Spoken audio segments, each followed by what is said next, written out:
ഒരൊറ്റ തവണ ഉണ്ടാക്കി നോക്കിയാണല്ലോ നിങ്ങൾ ഇത് എപ്പോഴും ഉണ്ടാക്കും. അത്രയും ഈസിയാണ്, നല്ല ടേസ്റ്റിയാണ്, സിമ്പിളാണ്.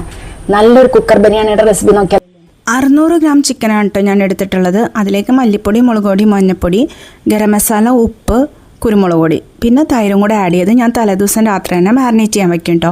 പിറ്റേ ദിവസം രാവിലെ ഇതൊന്നും ചെയ്യേണ്ടല്ലോ. നിങ്ങൾ അന്ന് തന്നെ ഉണ്ടാക്കണമെങ്കിൽ 1 മണിക്കൂറെങ്കിലും ഒന്ന് മാരിനേറ്റ് ചെയ്യാൻ വെക്കും കേട്ടോ.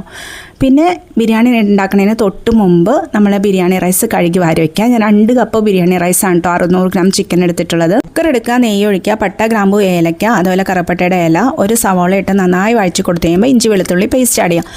അതുമിട്ട് നന്നായി വഴച്ച് കഴിയുമ്പോൾ ഒരു തക്കാളി ആഡ് ചെയ്യുക. അതുമിട്ട് നന്നായി വഴച്ച് കഴിയുമ്പോഴത്തേക്കും നമ്മൾ മാരിനേറ്റ് ചെയ്ത് ചിക്കൻ ആഡ് ചെയ്യുക കേട്ടോ. ചിക്കൻ ഇട്ട് കൊടുത്ത് കഴിയുമ്പോഴത്തേക്കും പിന്നെ ഒരു 5 മിനിറ്റ് തീ കൂട്ടി വെച്ച് നന്നായിട്ട് ഇളക്കി കൊടുക്കണം. ചിക്കൻ്റെ വെള്ളമൊക്കെ ഒന്ന് അബ്സോർബ് ആവാൻ വേണ്ടിയിട്ട് കേട്ടോ. അത് കഴിയുമ്പോഴത്തേക്കും 2 കപ്പ് അരിക്ക് 2 കപ്പ് വെള്ളം ഒഴിച്ച് കൊടുത്തു. ഉപ്പൊന്ന് നോക്കി ഉപ്പൊക്കെ ആഡ് ചെയ്ത്, അതുപോലെ വേണമെങ്കിൽ നാരങ്ങ നീര് ആഡ് ചെയ്യാം. വെള്ളം തിളച്ച് കഴിയുമ്പോൾ നമ്മൾ എടുത്ത് വെച്ച റൈസ് ആഡ് ചെയ്ത് കൊടുക്കുക. റൈസ് ഇതുപോലെ ആക്കി കൊടുക്കാം കേട്ടോ. അടിയിലേക്കൊന്നും ആക്കി കൊടുക്കരുത്. ചിക്കൻ മുകളിലും റൈസും അടിയിൽ വന്നാൽ റൈസ് കരിഞ്ഞു പിടിക്കും. ചെറിയ ബർണറിൽ തീ കൂട്ടി വെച്ചിട്ട് ഒരൊറ്റ വിസിലടിക്കുക കേട്ടോ. അത് കഴിഞ്ഞിട്ട് അതൊന്ന് മാറ്റി വേറെ സ്ഥലത്തേക്ക് വയ്ക്കണം. അത് കഴിഞ്ഞിട്ട് 20 മിനിറ്റ് കഴിഞ്ഞിട്ട് തുറന്ന് നോക്കിയാൽ നമ്മുടെ ബിരിയാണി റെഡി ആവും കേട്ടോ. മാറ്റി വയ്ക്കുന്നത് എന്തിനാണെന്ന് വെച്ചാൽ ആ ചൂടിൽ തന്നെ ഇരുന്ന് കഴിഞ്ഞാൽ അത് വീണ്ടും ഓവർ കുക്ക് ആവാൻ ചാൻസ് ഉണ്ട്. അപ്പോൾ ഇന്നത്തേക്ക് ഇത്രയേ ഉള്ളൂ.